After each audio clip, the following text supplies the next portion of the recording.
The fluorescent lights of Sacred Heart Hospital buzzed like insects trapped in glass, their hum steady and clinical above the polished linoleum floor. Natalie Hayes moved through the emergency department at 11:47 at night, her shoes making no sound against the tile. 12 years. That was how long she'd been gone from everything. 12 years since Baghdad.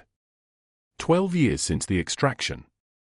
12 years of walking these hospital corridors with her head down and her hand steady and her real name buried so deep that sometimes she forgot she'd ever carried it as anything but a tattoo on a stranger's forearm in room 347. She didn't walk like the other nurses walked. The other nurses hurried between rooms in clusters, seeking consensus, texting break schedules, their stethoscopes looped casually around their necks like accessories. Natalie walked alone, and 3 seconds after entering any space, an elevator, a hallway, a trauma bay, her eyes had already mapped the exits.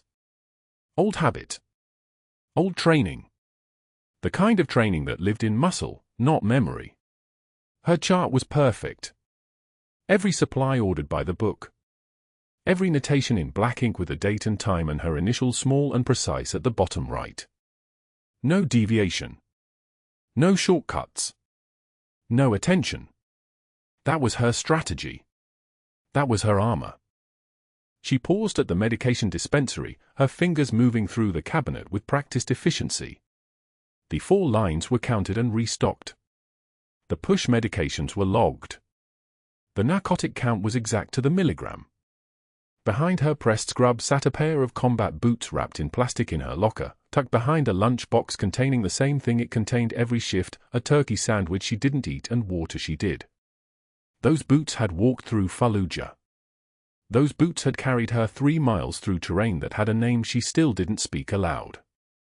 The plastic bag crinkled sometimes in the break room when she moved her locker door, and once a respiratory therapist named Marcus had asked about it, and she'd said rain keeps them damp, and he'd nodded and never asked again. The ER was running at 40% capacity for a Tuesday night in Houston, still too many people, still too much noise, still enough chaos that one more crisis could tip everything sideways. Natalie liked the night shift. The families were gone. The visitors had been escorted out. What remained was the machine of the hospital running its actual purpose, the broken, the bleeding, the dying, the saved. The ones who made it through. The ones who didn't. The night shift was honest in a way the daytime never was. Dr. Marcus Hargrove stood at the nurse's station with a coffee he wasn't drinking, watching her. Natalie saw him from her peripheral vision the way she saw everything, registered, catalogued, filed away. She didn't look directly at him. Looking directly at him would have been engagement. Engagement would have been a mistake. He was tall in the way men of a certain class carried height, like it was another privilege they'd been issued at birth. His watch cost more than her rent. His shoes had been polished by someone who wasn't him. His voice, when he gave orders, had the weight of a man who'd never been refused anything and couldn't conceive of the possibility. Over the past 14 days, Dr. Hargrove had been watching her specifically. He'd started 3 days after she was hired, when she'd filled out the supply requisition forms with the kind of precision that made spreadsheets look casual. She ordered exactly what was needed. Nothing more. Nothing less. She used vendor contracts correctly. She documented everything. She was, in the language of hospital administration, a problem. The medical supply kickback scheme that Dr. Hargrove ran with Med Supply Solutions was subtle but enormous. Overbilling by percentages. Ordering equipment that wasn't needed. Marking up veteran care costs by 18% across the board because veterans' care was federal money and federal money was abstract and Congress was 400 miles away. His cut came in the form of $8,400 a month routed to a consulting firm that didn't consult and a shell company that didn't manufacture anything. He'd been running it for 6 years. It had generated $603,000 in personal profit. He'd never been challenged. He'd never needed to be. Until Natalie Hayes started filling out forms. "You're on double shift again." Dr. Hargrove's voice came from behind her, casual and observational. "That's for this month." Natalie continued charting. Her pen moved in steady lines. "Staffing needs. You know you're not supposed to. Union rules. Maximum 3 doubles per calendar month. She made a note in the electronic record, 2313, fluid balance assessed, urine output adequate, vital signs stable. I requested the 4th. Supervisor approved it. The supervisor shouldn't have. He stepped closer. His cologne was expensive and sharp, like a knife on glass. You're going to exhaust yourself. Then where will we be? There was something in his voice that wasn't concern. Natalie understood human predators the way a person understood gravity, as an absolute, as a constant force that operated whether you acknowledged it or not. This man was testing boundaries. This man was measuring her. This man had something to lose. I'm fine. Thank you for the concern. She didn't use his name. Not calling him doctor or Sir of Marcus was a form of resistance so quiet nobody would notice. The absence of a title. The presence of politeness that didn't extend recognition. She finished her notes and stood, stepping past him toward the trauma bay where a chart was waiting and oxygen was flowing and the smell of antiseptic was so thick you could taste it on your tongue like metal. The code came through the intercom at 23:52. 3 seconds later, the ambulance pulled up outside, its lights painting the ER bay red and red and red. Natalie was already moving before the paramedics had the stretcher unloaded. She didn't move fast. She didn't run. She moved with the kind of directed purpose that made other people get out of her way. The patient was a 53-year-old male, massive myocardial infarction, unconscious, no pulse, ongoing CPR since EMS arrival at 23:38. 14 minutes. The window was closing. The paramedics transferred the patient to the ER stretcher in the synchronized choreography of people who'd done this 1,000 times. Hands gripping. 1, 2, 3, lift.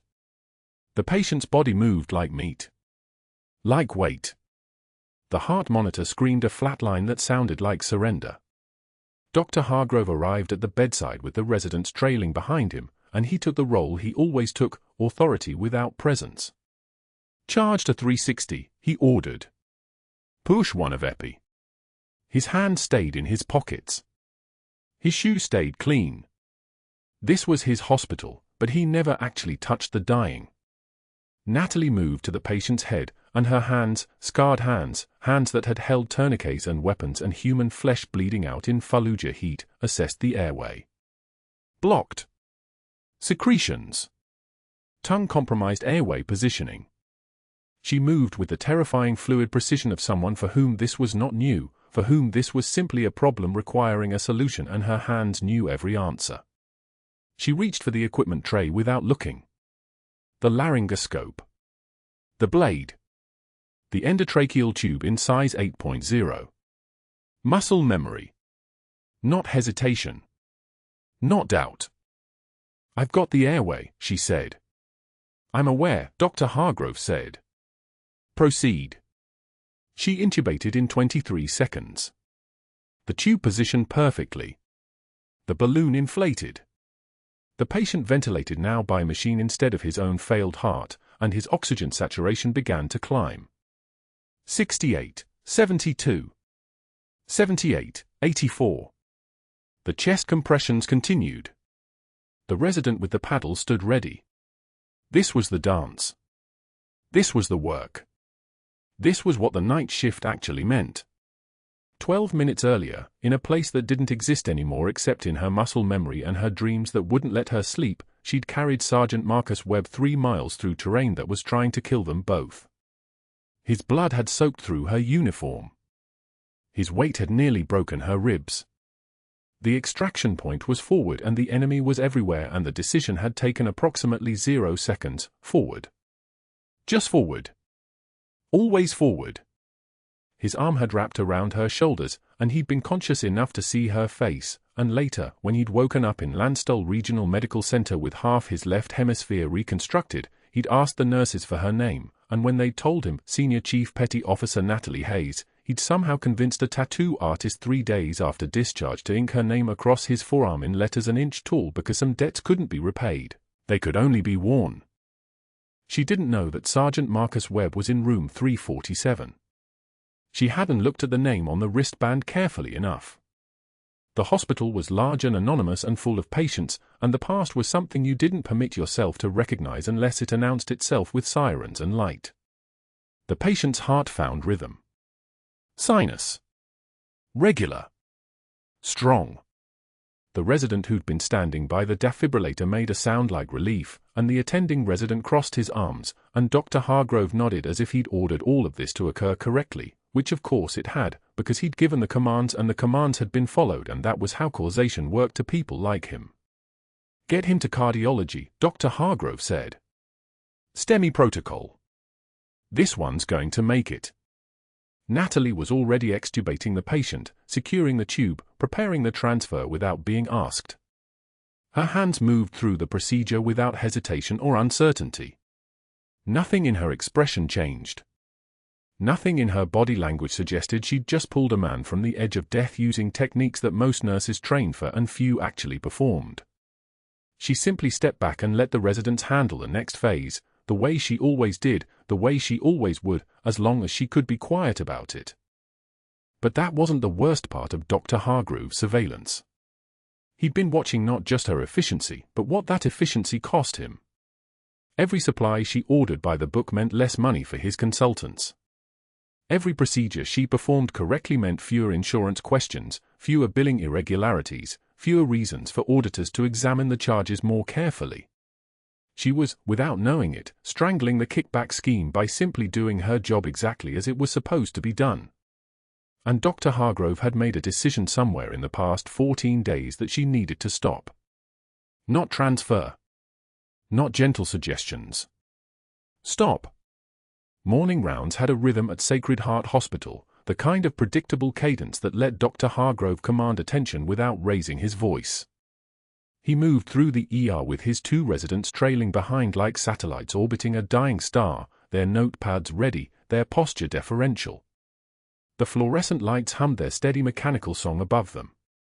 Natalie was charting vitals at Station 3 when she heard it, his voice cutting through the white noise of monitors and soft conversation. $50 says the mouse here quits by Friday, Hargrove announced to the residents, loud enough for half the ER to hear. She's got that look. 3 weeks max before she realizes she's in over her head. The two residents exchanged glances, uncertainty flickering across their faces before nervous laughter followed. One of them glanced at Natalie. She didn't look up from her charting. Her pen continued its steady movement across the form, medication times, patient responses, intake volumes, each notation precise and unhurried. The residents waited for something. A reaction. An acknowledgement. Natalie's hand moved on its own, disciplined muscle memory from a different lifetime, a different uniform. Around her, the ER hummed with its usual controlled chaos. Ventilators wheezed their mechanical rhythm. Heart monitors beat their steady declarations of life and function. She took one measured breath. A single tear escaped her left eye, not from sadness, but from something else entirely, the kind of pressure release that comes from holding everything down so hard for so long that the body finds its own valves. She wiped it away without breaking eye contact with her documentation, and when she spoke, her voice was so devastatingly calm that the residents actually stepped backward. "I've worked harder jobs, doctor." It wasn't defiance. It was matter of fact. It was the tone of someone stating that water is wet or that the sun rises in the east. She completed the notation on the chart, set her pen down with deliberate care, and turned back to her patient without waiting for his response. The residents stared at each other. Hargrove's jaw tightened for exactly 2 seconds before he pivoted and walked away, his white coat flaring slightly with the movement. His power, that institutional authority that came from his name on the hospital letterhead, his signature on prescriptions, his seat on committees that decided fates, had just encountered something that didn't respond to it. He would not make that mistake again. The cafeteria incident happened 6 hours later, during the shift overlap when the ER staff crowded in to grab whatever 16 minutes of lunch they could steal. Natalie was holding a tray, salmon, salad, one roll, black coffee, when Dr. Hargrove entered from the opposite direction. He moved toward the beverage station with purpose, his trajectory calculated to intersect with hers in precisely the right space. 30 staff members were watching. Maybe more. The visibility was deliberate. The audience was the point. He didn't slow down. His arm came up casually, naturally, as if he were simply reaching past her, and his elbow made contact with the tray in a way that looked almost accidental to anyone who wasn't watching closely.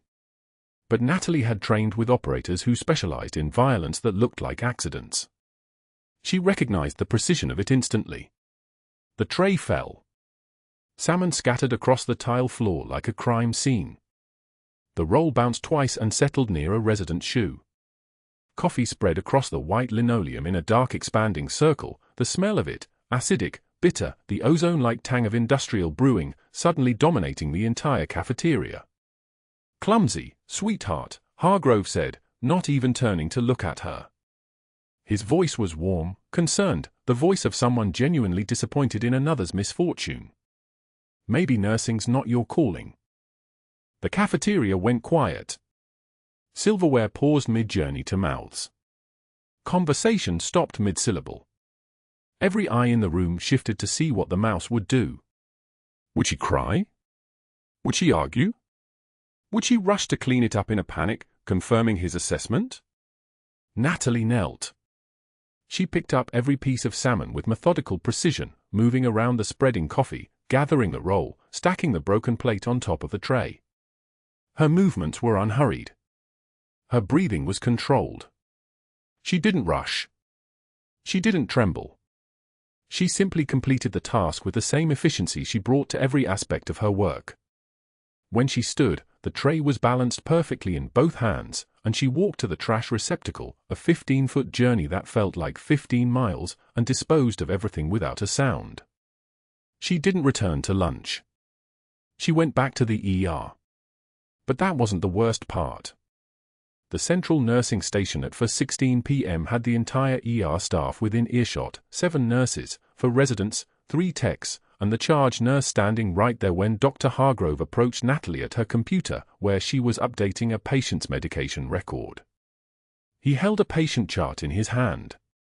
The chart was an instrument he knew how to use. He'd been using them as weapons for years. He dropped it at her feet like a man dropping a gauntlet.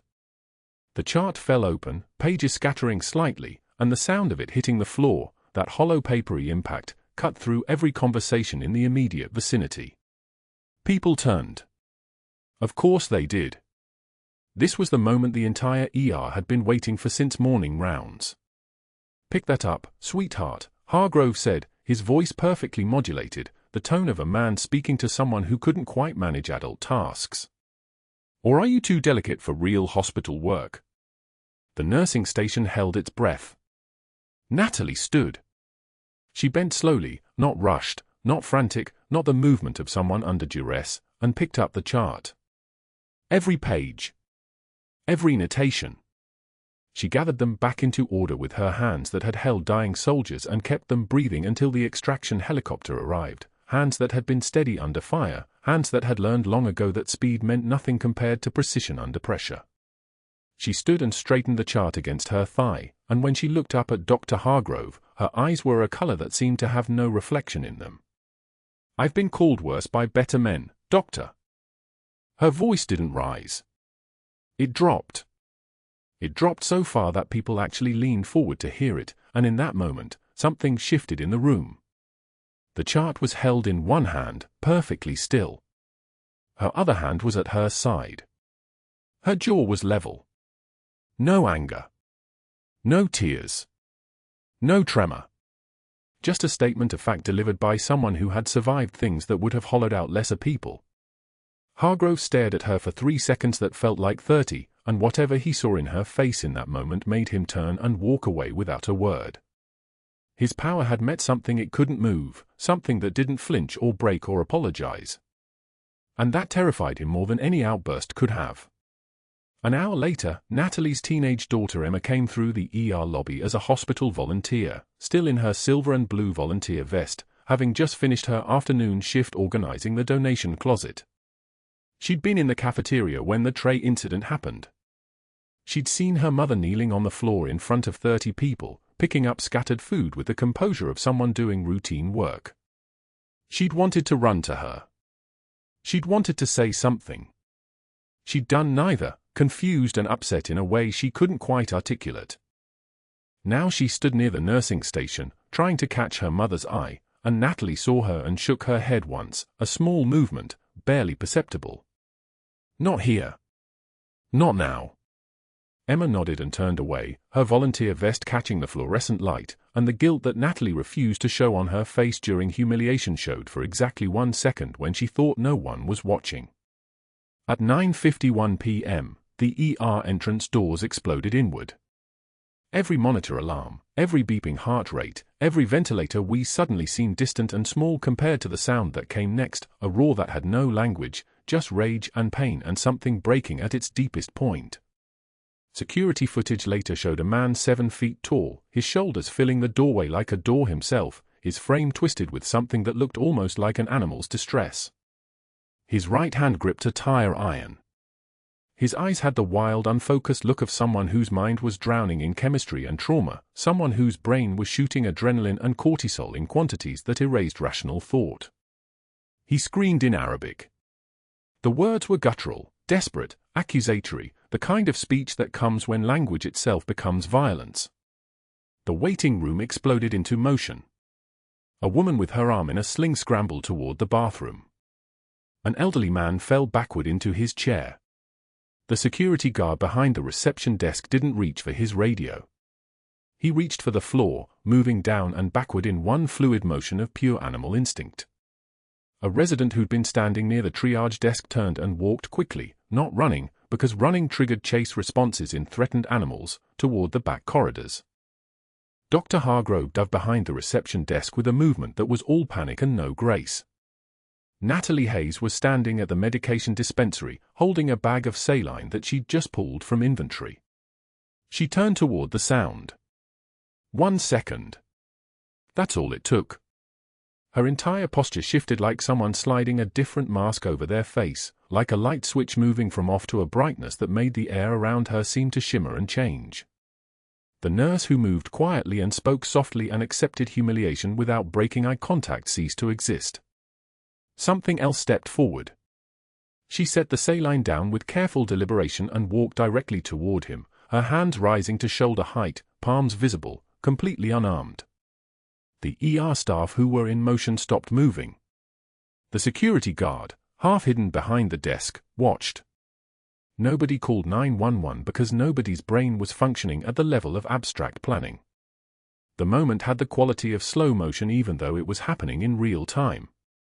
"Brother," Natalie said, her voice dropping into a register that had been trained by military instructors in psychological operations and threat de-escalation. The Arabic flowed from her mouth like she'd been born in it, each word shaped with a precision that suggested decades of fluency, not tourist-level knowledge. "I know you. I was there at the compound outside Fallujah. I know what you've lost." The tire iron didn't lower, but it hesitated. The man's breathing, which had been ragged and panicked, seemed to shift slightly. His eyes were searching her face, looking for something, and when recognition flickered across them, it was accompanied by a sound that wasn't quite a word, something between a plea and a prayer. "You," he gasped, his English fractured but comprehensible. You were the one who..." His hand went to his chest and the air changed. His complexion shifted from rage red to something closer to grey. His left side wasn't moving correctly. His breathing had become wet, labored, each intake of air making a sound like liquid moving through his lungs. The muscles in his neck and shoulder were working overtime. His lips were taking on a faint blue tint. Natalie assessed him in 2 seconds flat, the way the left side of his chest wasn't expanding equally, the way his skin tone was deteriorating, the way he was fighting for air in a way that suggested something mechanical was stopping him rather than something chemical. Tension pneumothorax. Left lung collapsing. The air that should have moved through his bronchi was instead accumulating in the space between his lung and his chest wall, building pressure, compressing his heart, killing him in real time. He had minutes. Maybe less. The ER entrance doors burst open at 9:41 p.m. Not a patient arrival. Not an ambulance. A 7-foot man carved from rage and muscle, his frame filling the doorway like a storm cloud, his left hand gripping a tire iron the way most people grip a pencil. He screamed in Arabic, guttural, primal, the kind of sound that bypasses ears and speaks directly to the brainstem. The fluorescent lights flickered as if the building itself recoiled. Nurses scattered like birds from a gunshot. The registration clerk dove behind her desk. A resident grabbed a phone and ran toward the back hallway, his voice already cracking as he shouted for security. A trauma surgeon who'd served in Kandahar turned and walked the opposite direction, not running, but moving with the purposeful speed of someone who'd learned long ago that panicked flight drew predators' attention. Within 8 seconds, the ER entrance was empty except for one person. Natalie did not move. She stood at the medication station, her hands visible, her shoulders squared. The tire iron rose and fell in the man's grip like it weighed nothing.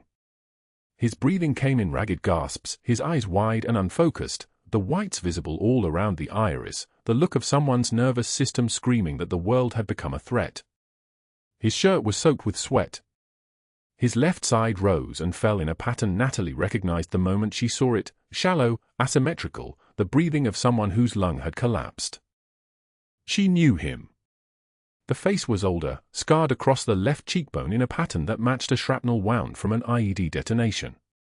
The body was heavier than she remembered, not fat, but dense muscle gone slightly soft, the physique of someone who'd stopped training. But the tattoo on his right forearm, visible now as he raised the tire iron again, sealed it, a date. October 17th. The day outside Fallujah. Karim al-Rawi. She dragged him 3 miles through enemy fire to an extraction point in 2008, and he'd nearly died twice before the bird lifted off. He'd been a scout for the insurgency then. They'd crossed paths during an operation, a raid on a compound where intelligence said weapons were being stockpiled. Instead of finding weapons, Natalie's team found a young man already bleeding out from a mortar round, trapped under concrete rubble, and she'd made a choice that wasn't in any doctrine. She'd extracted him instead of leaving him for the sweep team. That had been 16 years ago. She'd never expected to see him again. But she was seeing him now, and the tension pneumothorax was going to kill him in minutes. Natalie walked toward him. Not rushed. Not panicked. Her hands raised to shoulder height, palms forward, the universal language of empty hands and no threat. Her footsteps echoed on the tile floor, soft, deliberate, each step a message, I am here. I am not afraid. I am not running. The tire iron swung toward her. She didn't flinch. It wasn't aimed, just a wild, desperate arc from someone whose body was screaming that the world was attacking. His breath came in gasps. His eyes tried to focus on her face but couldn't quite hold it. Sweat dripped from his forehead, dark patches spreading across his chest. Karim, she said in Arabic, her voice dropping into the register she'd trained herself to use in crisis moments, low, steady, the kind of voice that cut through chaos like a knife through water. Karim, look at me. His eyes swung toward her voice. It's me, she continued, still in Arabic, each word deliberate and clear. It's Natalie. The woman from the compound. Fallujah. Do you remember? The mortar. The concrete. I was there. Recognition flickered.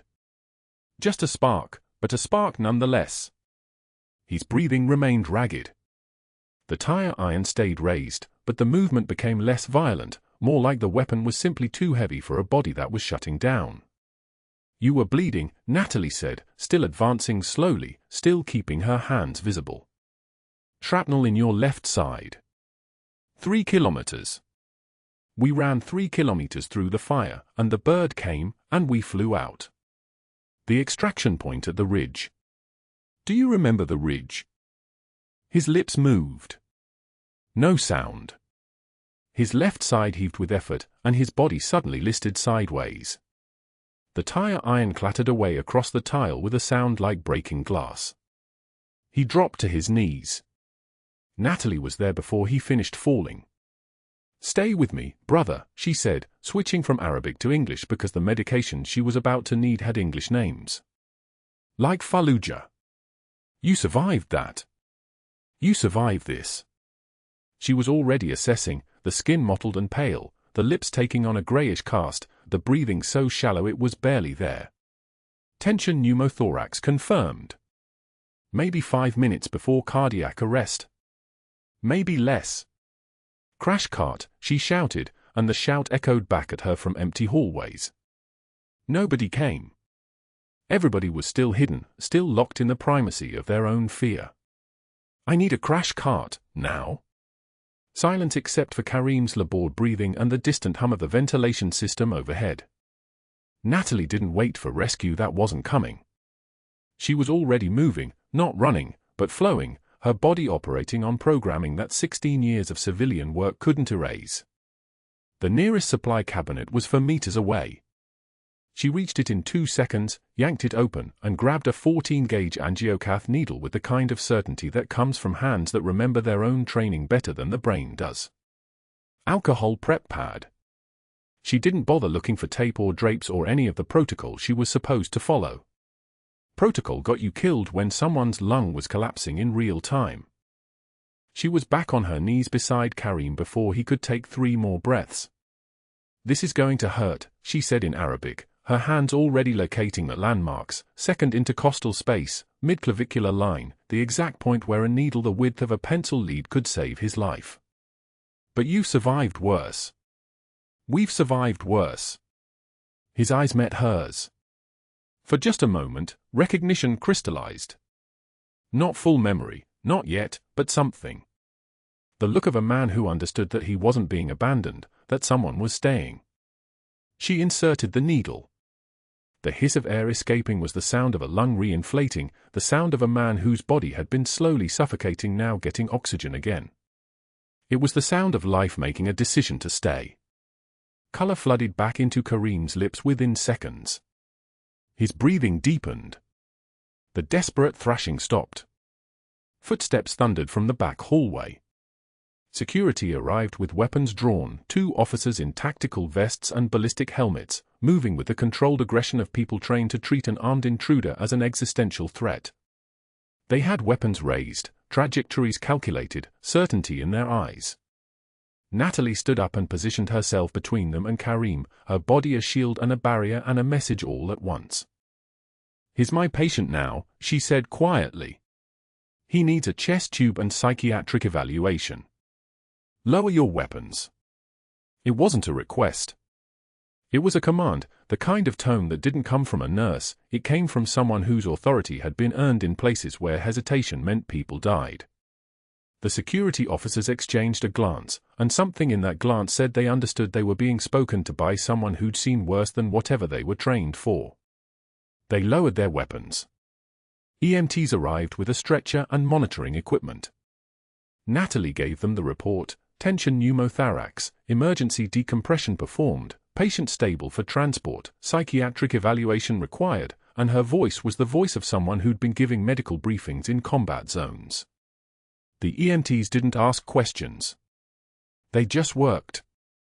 Within 4 minutes, Kareem was on the stretcher, oxygen flowing, ECG leads attached, transport to ICU in motion. Dr. Hargrove emerged from behind the ER desk like a creature crawling out from under a rock, his face the color of spoiled meat, his jaw clenched so tight it looked like it might crack. He'd hidden. While Natalie walked toward a man with a weapon, while she performed emergency medicine in the hallway, while she took command of a crisis, Dr. Hargrove had hidden behind a desk like a frightened child. The humiliation in his eyes was the kind that burns. "My office," he said quietly. "Now." "Not now." "Immediately." The words came out clipped and dangerous, and Natalie understood in that instant that something had shifted, that a line had been crossed that couldn't be uncrossed, that the next few hours were going to determine whether she had a career or whether she had a folder full of disciplinary documents. She followed him anyway. His office was on the 3rd floor, a corner space with windows overlooking the parking lot where rain was beginning to fall, not a storm yet, just the kind of steady rain that sounded like applause against glass. Hargrove closed the door and didn't invite her to sit. He walked to his desk and sat, and the power differential was immediate and intentional, him elevated, her standing, the architecture of the moment designed to remind her of hierarchy. "What you did out there was unauthorized medical practice," he said, his voice low and controlled now, which was somehow more dangerous than if he'd shouted. "You performed an invasive procedure without physician supervision, without proper equipment, without proper protocol. That's a violation of state medical board regulations. That's criminal negligence." Natalie said nothing. Silence was often the best response to men who were trying to bait you into defending yourself. "I'm going to have to report this," Hargrove continued, and his fingers were already moving toward his phone. "HR. The State Board. Possibly law enforcement. You understand what you've done? You've destroyed your career. You're finished here." He picked up the phone.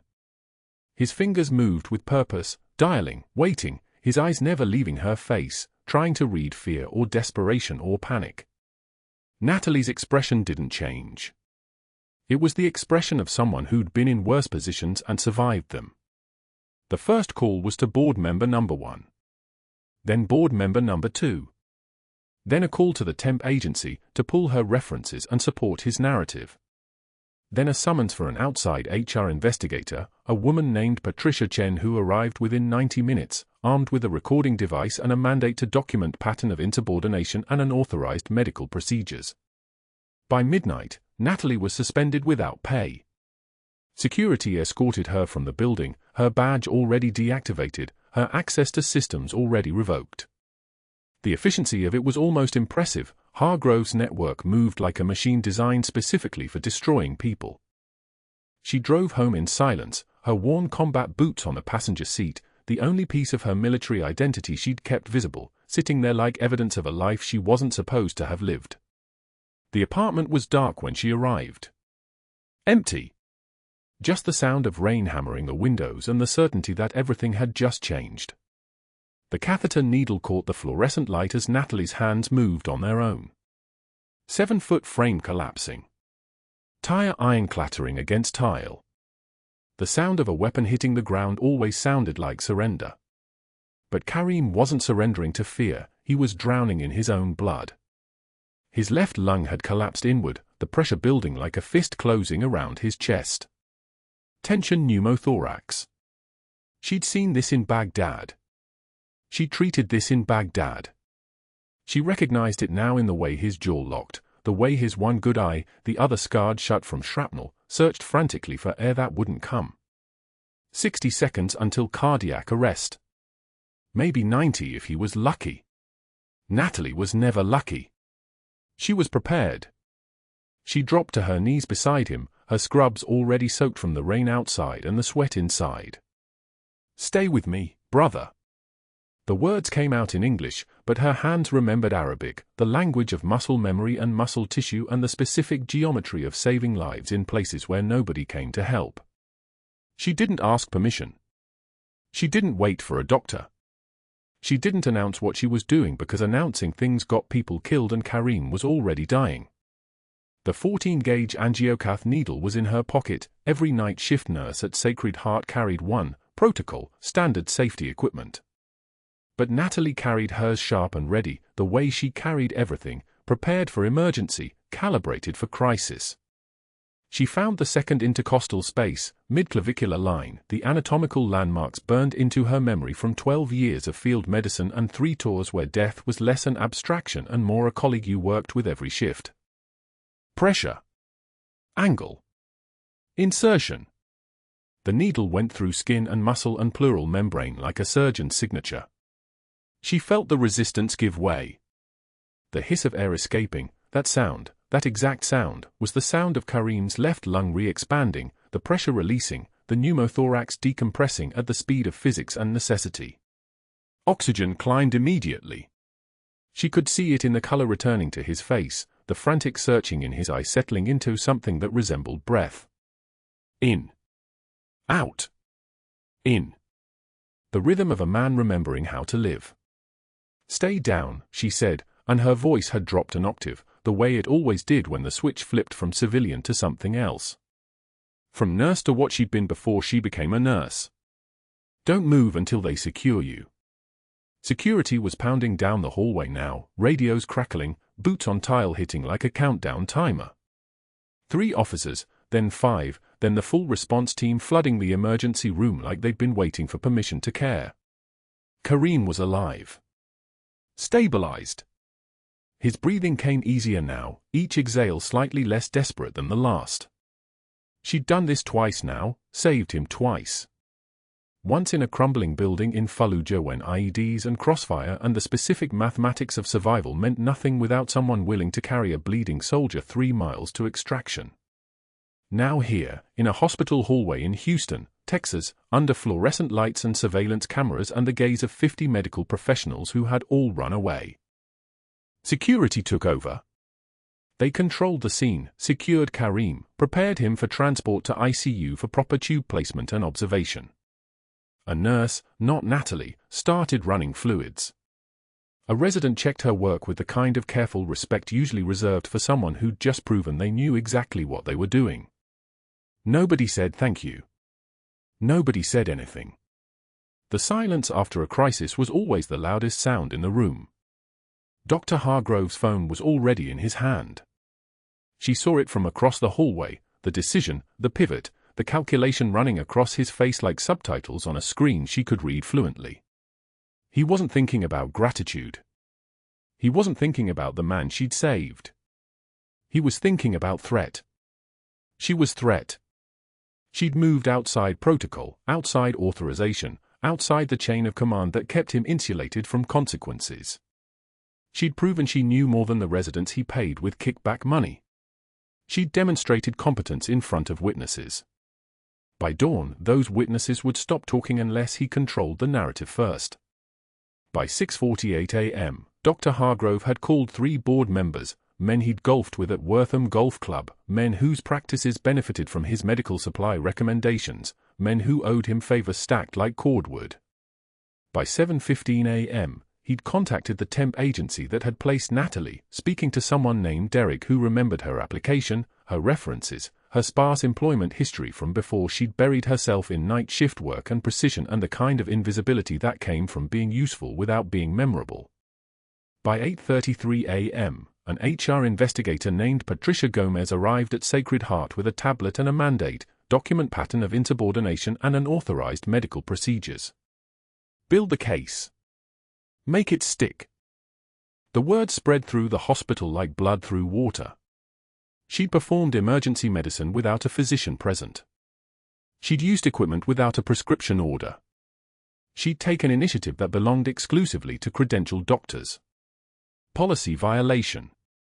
Insubordination. Unauthorized practice of medicine. By evening, Natalie had a suspension letter printed on official hospital stationery, her name spelled perfectly, the termination date immediate, the pay suspension effective that moment. No severance. No notice. No appeal process that didn't involve the same board members who'd already decided her fate over golf and martinis. She sat at her kitchen table at 2:14 a.m. in scrubs that still smelled like antiseptic and rain. The apartment was silent in the way that only came from deep night, from the hours when nobody else in the city was awake to make noise, to pretend that normalcy still existed. Her hands were trembling, not from fear, never from fear, but from the specific exhaustion that came from using your body as a weapon and then being told that your body's competence was grounds for termination. She'd walked away from everything that knew her name. She'd chosen anonymity. She'd chosen healing. She'd chosen a life where nobody would ever ask her to carry a wounded soldier through fire, where nobody would ever depend on her for the kind of decisions that ended careers or saved lives, where she could exist in the margin between her past and the future she'd tried to build. The boots were in the back of her closet. She'd kept them. She was never supposed to keep them. The first rule of disappearing was leaving nothing behind that connected you to who you'd been, but these boots had carried her through Fallujah and Sanjin and 3 tours she still couldn't discuss and 12 years that had taught her more about survival than most people learned in a lifetime.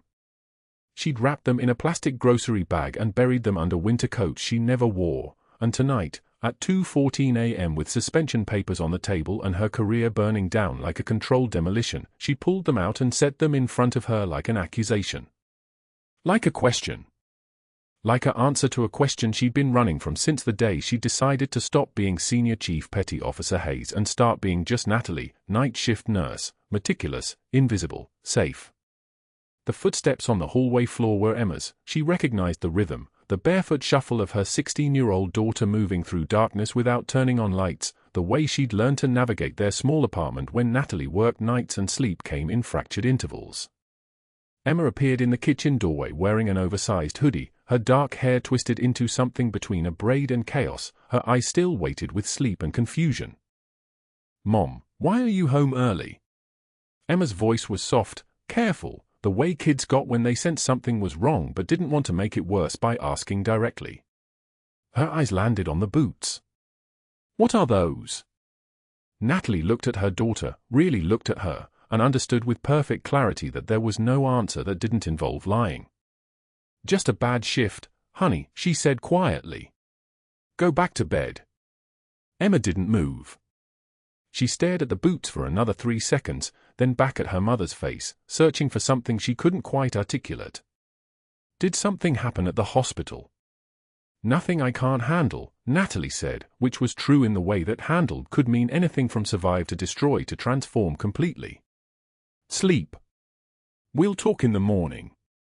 But they both knew they wouldn't. The next morning, Emma went to Sacred Heart Hospital for her volunteer shift at 8:56 a.m., clipboard in hand, blue volunteer vest hanging loose on her frame, her mind already elsewhere, probably on calculus homework, probably on Marcus from her AP Bio class, probably on anything but the hospital that her mother worked at and that her mother had now mysteriously come home from in the middle of the night. She was assigned to the ICU observation desk, which meant she sat in a small room off the main ward and logged patient movements, visitor sign-ins, and medication deliveries. Routine. Boring. The kind of volunteer work that made high school students look good on college applications while requiring almost no actual skill. At 10:08 a.m., Dr. Chen arrived for morning rounds and Emma followed at a careful distance, the way volunteers did, making herself useful and invisible in equal measure. She'd learned this from her mother, how to be in a room without demanding space, how to observe without being observed, how to carry a clipboard like a shield that made you part of the landscape. They entered ICU room for 12. The man in the bed was massive even lying down, his left side wrapped in surgical dressing, his breathing connected to supplemental oxygen. His eyes opened as the doctor approached, and Emma, standing in the corner, writing nothing on her clipboard, watched something shift in his expression. Recognition. Confusion. The fragile, specific hope of a man trying to remember something important. "Doctor," he said, his accent heavy, his English practiced but imperfect. "The woman. The senior chief. She who saved me twice. Where is she? I must thank," he paused, searching for the word. "I must thank her. Can you find her?" She is. He looked toward Emma as if the answer might be written on her face. "She is hero. But she is also." He touched his forehead. "She is also mother, yes? I have feeling she is mother." Her hands, they move like they carry many lives. Like she has held so much already. Emma's clipboard slipped from her fingers. It hit the tile floor with a sound like a gunshot. 2 days after Natalie walked out of Sacred Heart for what she thought was the last time, Karim opened his eyes. The ICU monitors sang their electric song, beep, beep, beep, steady as a prayer. His pupils tracked the ceiling. His fingers moved. The ventilator hissed its mechanical breath, and for the first time since he'd crashed through the ER doors with a tire iron and a fractured mind, he was aware enough to wonder where he was. Dr. Patel made rounds at 6 in the morning, and Karim's first coherent words came in broken English, each syllable deliberate and scarred with pain. "Where is the senior chief?" "The woman who saved me." The attending paused. Karim's chart did not mention a senior chief. His chart mentioned a procedure performed in the hallway by a suspended nurse. Protocol violations. Unauthorized intervention. Dr. Patel felt the weight of that question settle into the room like humidity before a storm. Emma Hayes was volunteering that morning, part of a college application requirement, though her real reason was simpler: she needed to know if her mother had really meant all those things left unsaid. She was shelving blood pressure cuffs in the ICU when Dr. Patel approached her with careful steps and an expression that said he was about to change everything. "Your mother," he said slowly, "worked here." Emma's hand stilled. A cuff clattered into the metal bin. She treated this patient before her suspension. "He's asking for her by a title I need you to explain." The clipboard in Emma's grip felt suddenly heavy. Dr. Patel spoke the words, "Senior Chief Petty Officer. 12 years. 3 tours. Navy Cross." And Emma's world reorganized itself in the space of 3 seconds, the way a kaleidoscope shifts and reveals a pattern that was always there, hidden inside the glass. She read her mother's military file on a computer screen in the hospital's administrative office. The redacted paragraphs. The classified operations. The bronze stars, 2 of them. The Purple Heart notation that made her stomach drop. Baghdad, 2009. Baghdad, 2010. Baghdad, 2011. Years that had existed in her mother's life like parallel universes, untouched and unspeakable. That afternoon, the doors to Sacred Heart's main lobby opened with the particular purpose of military bearing, and Commander James Reeves walked through them like gravity changed shape in his presence. He was tall the way monuments are tall, not just height, but the kind of stillness that made rooms rearrange themselves around him. Behind him came Rear Admiral Catherine Walsh, and behind her, a Navy investigator with a folder thick enough to require both hands. The hospital administrator had called an emergency assembly. Staff gathered in the lobby without understanding why, our nurses still in scrubs, doctors still in white coats, maintenance workers pausing mid-task. The administrator stood at a podium that suddenly looked too small. Commander Reeves did not use the microphone. He did not need to. His voice moved through the space like a weapon you could not see coming. "We are here because this hospital suspended someone who should have been celebrated." Senior Chief Petty Officer Natalie Hayes served the United States Navy for 12 years. She conducted operations in Baghdad, Kandahar, and locations I am not cleared to discuss. She carried wounded soldiers 3 miles through enemy fire. She made decisions that saved lives. And this hospital called her insubordinate. The silence was the kind of silence that happens when air leaves a room all at once. Admiral Walsh stepped forward. Her voice was colder than ice in winter. "Bronze Star, First Award, for Combat Operations in Anbar Province, 2009. Nobody moved. Bronze Star, Second Award, for Leadership Under Fire, Helm and Province, 2011. Dr. Hargrove stood in the 3rd row of assembled staff. His face had begun to pale like a photograph left in direct sun. Purple Heart, for Wounds Sustained in Combat, 2010. A nurse to Hargrove's left stepped away from him slowly, the way you step away from something that might be radioactive. And the Navy Cross, the 2nd highest military decoration awarded by the United States, given for extraordinary heroism not in the line of duty, but above and beyond. Dr. Hargrove's hands began to shake. Not tremor. Not nervousness. The kind of shaking that happens when you suddenly understand that you have made a catastrophic error in judgment. His mouth opened. Nothing emerged. Then the Navy investigator stepped forward with the folder.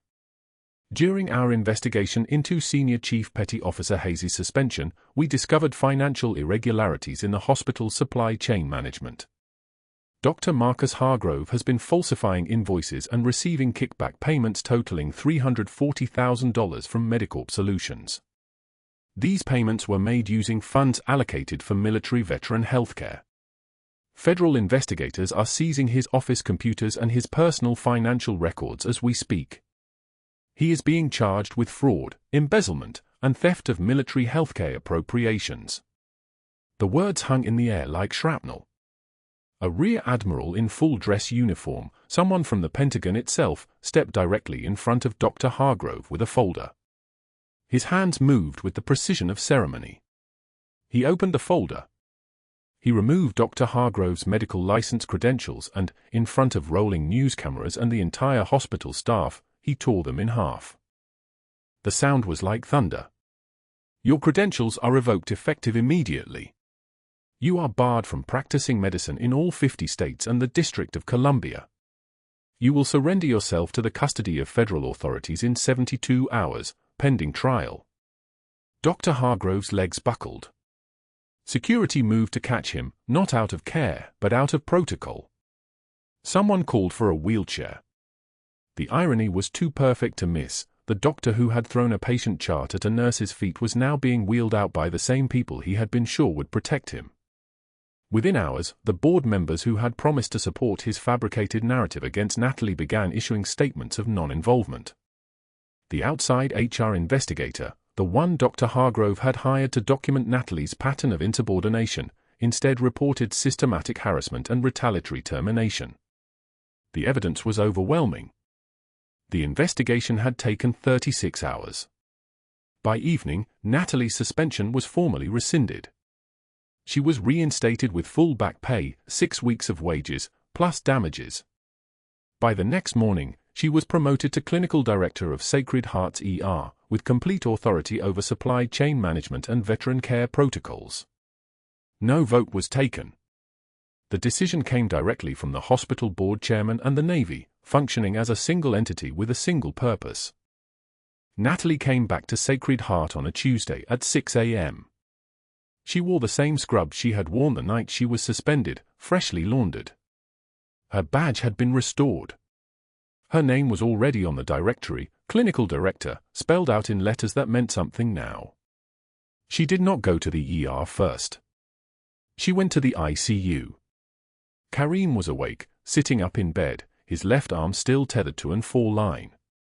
He saw her in the doorway and his eyes went wide, then wet. "Senior Chief," he said, and the words came out like a prayer. Natalie sat on the edge of his bed and took his hand. His English was limited, his brain still healing from the IED damage that had carved out pieces of his memory, but his grip said everything his voice could not. She had been there when he needed saving. She was here now. That was the story he would keep. "You don't need to remember," she told him quietly. "You're alive. That's enough." That evening, Emma found her mother in her new office, standing in front of an empty space on the wall. "You never told me," Emma said, not angry, just confused in the way that children are when they realize a parent is a stranger wearing a familiar face. Natalie turned to her daughter slowly. "I needed to save lives without the weight of who I used to be. Baghdad was part of me that I couldn't carry anymore. So I put it down. And I tried to forget I'd ever picked it up." Emma nodded, though she didn't fully understand yet. Understanding would come later, in pieces, the way most truths do. 6 months later, Natalie passed a strip mall on her way to a medical conference. Under a hand-painted sign reading Insurance Solutions, Dr. Marcus Hargrove sat at a folding table, cheaper suit wrinkled, unshaven face angled toward passing strangers with the smile of someone who had learned to apologize to indifferent crowds. He saw Natalie. Their eyes met for exactly 1 second. He looked quickly away, and she continued walking without breaking stride. He was not worth her words. That evening, Natalie stood in her office and looked at the shadow box on the wall, her worn combat boots, scuffed and faded from Baghdad sand. Beside them sat her Navy Cross, her Purple Heart, a photograph of her team from 2010, and a handwritten note from Karim, "Thank you for carrying me home twice." Emma knocked softly before entering, now a volunteer with acceptance letters from 3 nursing schools sitting on her desk at home. "You ready for the night shift?" she asked. They walked the hallway together, mother and daughter, and a young nurse they passed asked Natalie how she'd found the courage to walk toward danger when everyone else had run. Natalie placed her hand on Emma's shoulder and felt something quiet settle inside her chest, not peace, exactly, but purpose reclaimed. You do not need a badge or a gun to be a warrior. You just need to remember who you are when it matters most. The ER glowed beyond the windows, bathed in evening light, ready for the night. Sacred Heart Hospital, where the quietest people held the most power, where hidden strength finally had a name, where a nurse and her daughter walked forward together into the darkness, no longer running from anything, no longer hiding. If you found yourself standing in Natalie's shoes, would you have done the same? Subscribe to our channel for more stories of hidden heroes and the moments when truth changes everything. Let us know in the comments, have you ever been underestimated by someone who didn't know your true value?